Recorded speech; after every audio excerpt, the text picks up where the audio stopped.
प्रिय माता पिताओं, भाइयों बहनों और बेटे बेटियों, जीवन में हम बहुत बार हताश, निराश और अकेले महसूस करते हैं। हमारी धैर्य और आशा टूटने लगते हैं। बीमारी या विकट परिस्थिति में हमें लगता है ईश्वर ने मुझे छोड़ दिया है। आज के पाठ हमें आगमन के समय में विश्वास, धैर्य और ईश्वर के प्रति समर्पण की गहरी शिक्षा देते हैं।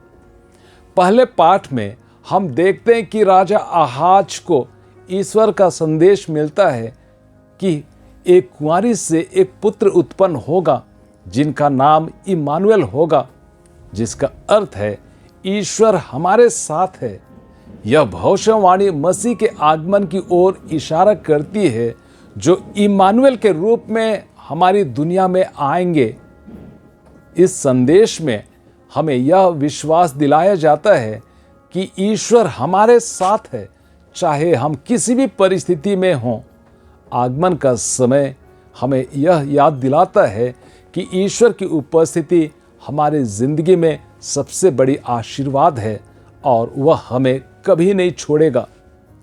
सुसमाचार में स्वर्गदूत और मरियम के बीच बहुत ही नाटकीय ढंग से वार्तालाप होता है। वह ईश्वर का संदेश लेकर आता है। स्वर्गदूत गैब्रिएल मरियम के पास आकर बताते हैं कि वह पवित्र आत्मा से गर्भवती होंगी और पुत्र प्रसव करेंगी। वह ईश्वर का पुत्र कहलाएगा।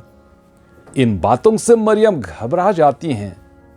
स्वर्गदूत ने आगे कहा, पवित्र आत्मा आप पर उतरेगा और सर्वोच्च प्रभु की शक्ति की छाया आप पर पड़ेगी।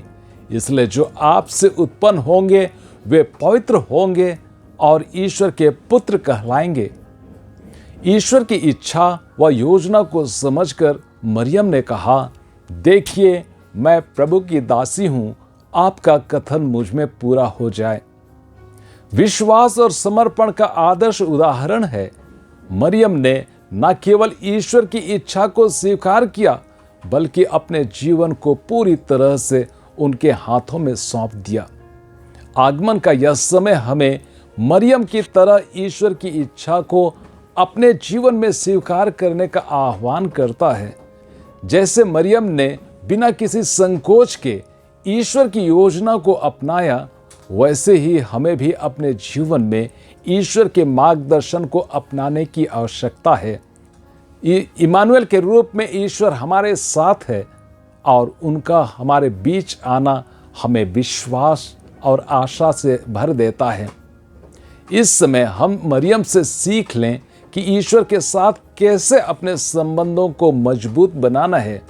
हम अपने हृदयों को खोलें जैसे मरियम ने किया और इम्मानुएल को अपने जीवन में स्वागत करने के लिए तैयार हों। ईश्वर हमारे साथ है, वह हमें आशा और धैर्य में आगे बढ़ाए। आमीन।